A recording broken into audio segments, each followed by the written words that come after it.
But let's get into the rose. So, our slogan, assets over liability, that's what we live by. So what is an asset? What is a liability to you? Like, how do you define an asset? How do you define a liability? I'm gonna be honest, I think depending on the role you play and who you are, what's a liability for one brother could be an asset for another. You understand?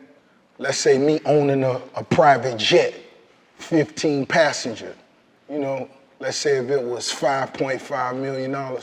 For one individual, that could be a liability. But the position I'm in, it could be an asset.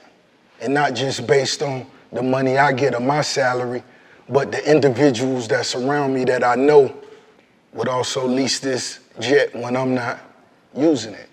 You know what I mean? So it's money we could get. We could take care of the maintenance, the pilot, the steward, everybody based on letting, another dude or two make a move once or twice a month.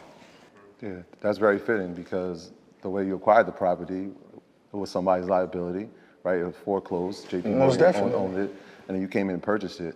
But a lot of people don't understand the liabilities that come with having an estate of this magnitude. So what are some things and some costs that people may not be aware of that it does to maintain this?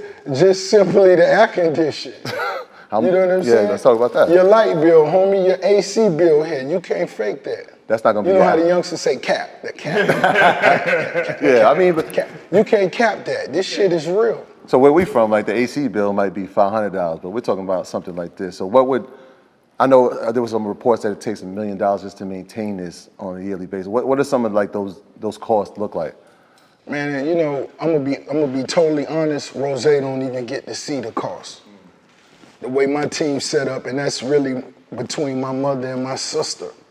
The way that get handled, when we begin the year, it's simple as, my sister may let me know, yo, your residency or what you doing with this individual covers the expenses for living for the entire year. Everything else right there is that's cushion. I call that confetti. That's like being in Club Live at 3 a.m. Poof. It's just falling. And I love to look up and let the dollars hit me in the face. You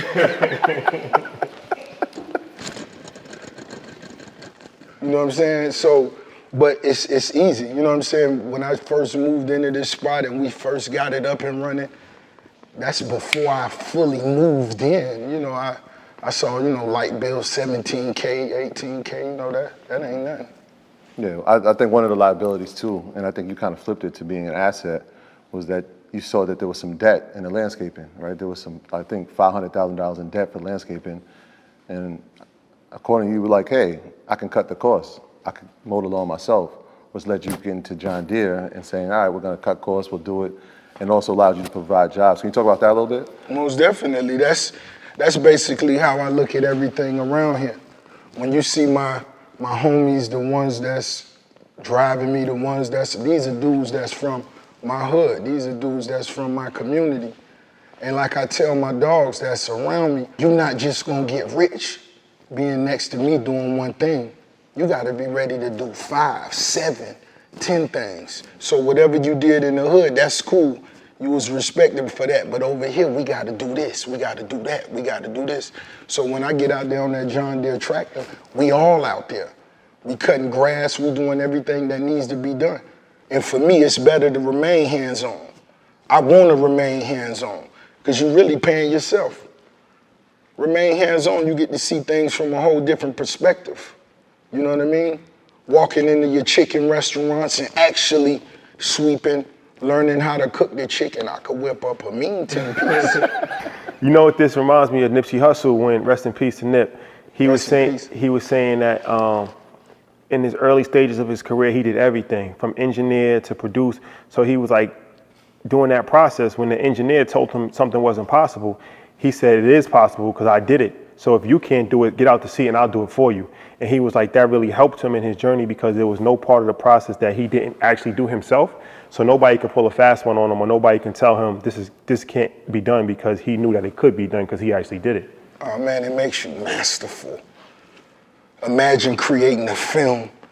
You wrote the film, produced the film, directed the film, edited the film, distributed the film. Can you imagine the process in which you learn doing that? It takes you to a whole nother level when you're in a room full of other directors who could be great directors, but it's a whole nother vision, it's a whole nother insight when you actually hands-on.